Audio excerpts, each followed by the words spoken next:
experiência transcendental, ela não tem como ser explicada. Se fosse explicada, você atingiria ela por explicação. E não precisaria de algo como a Kriya Yoga, por exemplo. Não precisaria de meditação, nada disso. Bastaria você ler um livro sobre a explicação e tudo bem. É exatamente isso que nunca vai ter. Tá? Uma explicação, que basta você ler a explicação e você atinge o conhecimento transcendental. Tá?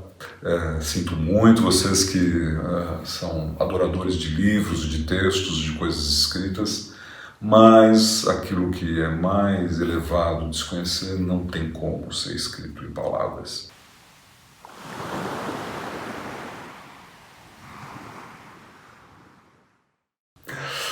Bom,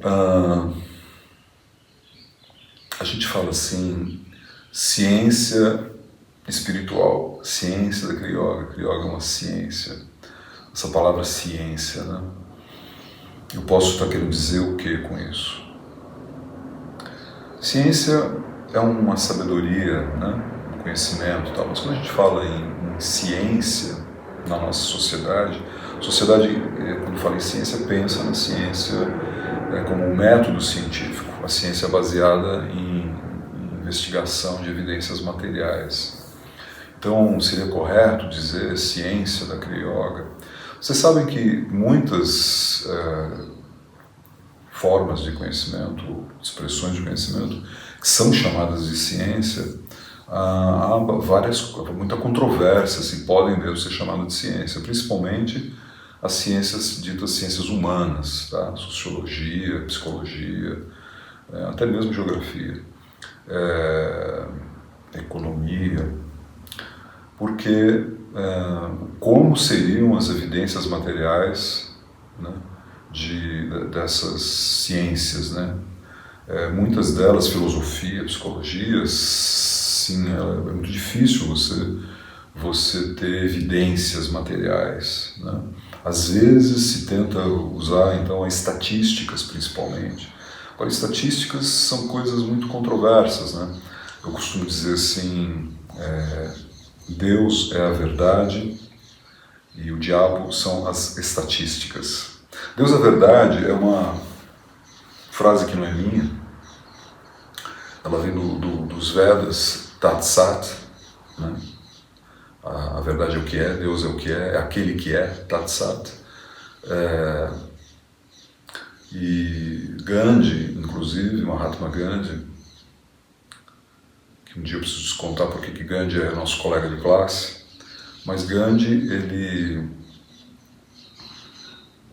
dizia que pensei a vida inteira que a verdade é Deus, porque há isso também, né? Deus é a verdade ou a verdade é Deus? Faz diferença se eu digo Deus é a verdade é Deus. Essa ordem faz diferença. Então Gandhi diz assim, eu durante muito tempo na minha vida pensava Deus é a verdade, até que um dia eu entendi que a verdade é Deus. Querendo dizer o seguinte, que você chega a Deus, à consciência de Deus, ao entendimento de Deus, buscando a verdade. Em busca da verdade, você chega a Deus. E não ao contrário, buscando Deus, você chega na verdade. Faz muita diferença. Pensa um pouco, vai perceber por quê. Mas em boa parte porque quando você tenta chegar a Deus a partir do que se diz a respeito de Deus, a partir do que se escreve a respeito de Deus, a partir de conceitos, a partir de informações, você nunca chega. Mas quando você busca se aproximar dessa verdade, do que seria a verdade, né, se há alguma verdade na nossa existência, em nossa vida, se existe algo que seja verdadeiro, à medida que você se aproxima de evidências da verdade, gradativamente você vai se aproximando de uma consciência, de um entendimento de Deus. Então, eu faço uma brincadeira, Deus é verdade, mas o diabo são as estatísticas, porque com estatísticas, com números, as pessoas torcem e fazem provar o que elas quiserem. Então, elas criam a verdade que elas quiserem a partir de números estatísticos, né? Então, nesse sentido, até a estatística pode ser utilizada muito de acordo com as conveniências das pessoas, né? E novamente a gente volta lá, então usar a estatística como evidência científica também é controvérsias, né? Mas então eu posso dizer que Kriya Yoga é uma ciência. A gente diz que Kriya Yoga é uma ciência porque você aplica a Kriya Yoga enquanto técnica, né? O procedimento da técnica da Kriya Yoga, você aplica ele e você certamente tem resultados. Os resultados de transformação, inclusive físicos, surgem, aparecem. Que resultados físicos, por exemplo, que aparecem? Um dos nossos professores, um aluno avançado do Baba Hariharananda, um professor de literatura de Orissa, Raghavananda Ji. Raghavananda, ele foi convidado, já era um aluno avançado do Baba nos anos 70, na década de 70, e ele foi convidado no final dos anos 70, começo dos anos 80, a participar de uma pesquisa nos Estados Unidos, na Universidade de Topeka. Eu vou colocar aqui do lado em algum lugar, vou colocar algumas imagens do livro que foi publicado, acho que é Biofeedback, do livro que foi publicado sobre essa pesquisa, né? E também algumas imagens do Raghavananda plugado lá para medir ondas cerebrais, ondas mentais, né? Então, o que foi verificado é que o Raghavananda, ele tinha, graças à técnica de Kriya Yoga, graças ao conhecimento dele da Kriya Yoga, ele tinha uma capacidade de controlar as próprias ondas mentais, ondas eletromagnéticas, tá? Que são produzidas a partir do cérebro. E ele, então, era capaz de controlar batimento cardíaco, respiração e afetar a qualidade dessas ondas, né? Então, isso era uma evidência material. O controle do batimento cardíaco, o controle da respiração, o controle das ondas mentais e, consequentemente, o controle dos estados emocionais, do estado do pensamento. Então, existe uma técnica que, aplicada, dá resultados que podem ser medidos, tá? Esse é um dos motivos da gente dizer que a Kriya Yoga é uma ciência.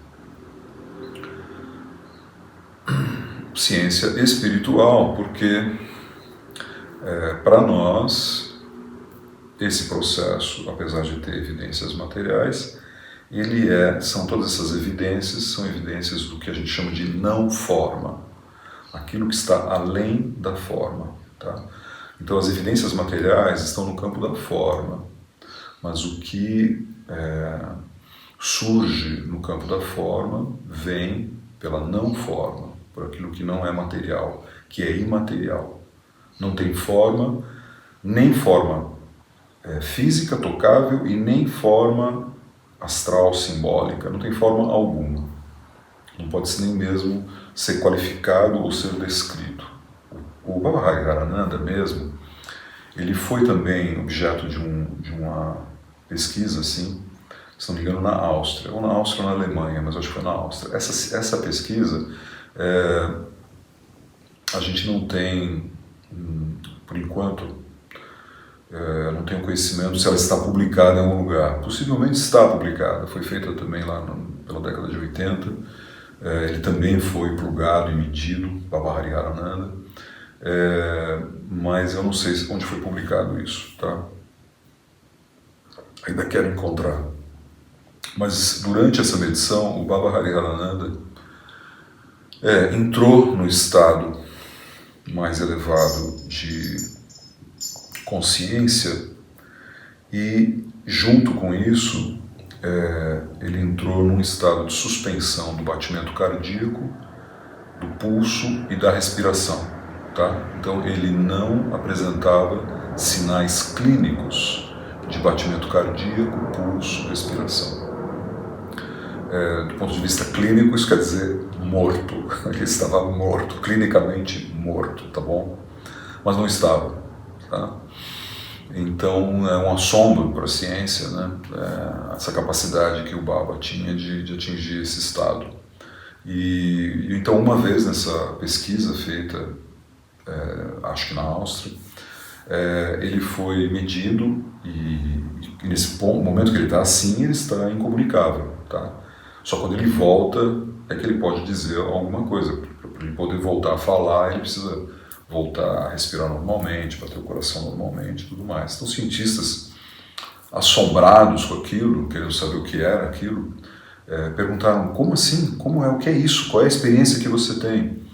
E ele respondeu: é como uma casca de banana. Essa foi a resposta que ele deu. É como uma casca de banana. Disse ele, explicou ele depois, que quando vieram falar com ele, ele não tinha nem palavras para explicar, porque se tratava de falar de algo que não tinha palavras, não tem palavras para descrever. A experiência transcendental, ela não tem como ser explicada. Se fosse explicada, se atingiria ela por explicação. E não precisaria de algo como a Kriya Yoga, por exemplo. Não precisaria de meditação, nada disso. Bastaria você ler um livro sobre a explicação e tudo bem. É exatamente isso que nunca vai ter. Tá? Uma explicação, que basta você ler a explicação e você atinge o conhecimento transcendental. Tá? Sinto muito vocês que são adoradores de livros, de textos, de coisas escritas, mas aquilo que é mais elevado, desconhecer, não tem como ser escrito em palavras. E guarde bem isso que eu estou falando, porque tem muita importância para entender. Se você tem interesse na ciência da Kriya Yoga, entenda bem isso. Não adianta atingir a Kriya Yoga, não adianta tentar atingir a consciência crística, o Samadhi, com leitura de livros. Não é possível, tá bom? Mas então ele, nesse estado transcendente, voltando e eles perguntando para ele o que ele podia dizer sobre aquilo, a única coisa que o Baba conseguiu dizer foi algo para tentar explicar a luz que ele estava percebendo, que era uma luz clara, amarelada, como aquela parte interna da casca de banana. Então ele disse: isso é como uma casca de banana. Tá? O Baba Hariharananda, ele dizia pra gente, diz pra gente, que o estado sem pulso, sem respiração, sem batimento cardíaco, ele é aparente, quer dizer, os instrumentos não são capazes de perceber o pulso, respiração, batimento cardíaco, mas existe no corpo algum pulso, alguma respiração, algum batimento cardíaco, mas imperceptíveis. É que eles entram num ritmo tão baixo que eles não conseguem ser percebidos. Também Baba Hariharananda diz assim: cuidado, porque apesar de muitas vezes se considerar que a evidência de um mestre realizado é que ele atinja esse resultado, mas isso não é garantia, porque uma pessoa pode também conseguir chegar nesse estado sem pulso, respiração e batimento cardíaco, através de drogas extraídas de plantas e outras técnicas também de respiração que não necessariamente levam à realização espiritual, mas podem levar a esse estado sem pulso, sem respiração, sem batimento cardíaco. Tá? Então, em outras palavras, uma pessoa pode atingir a consciência transcendental e manifestar esse estado, mas uma pessoa pode manifestar esse estado sem ter atingido a consciência transcendental.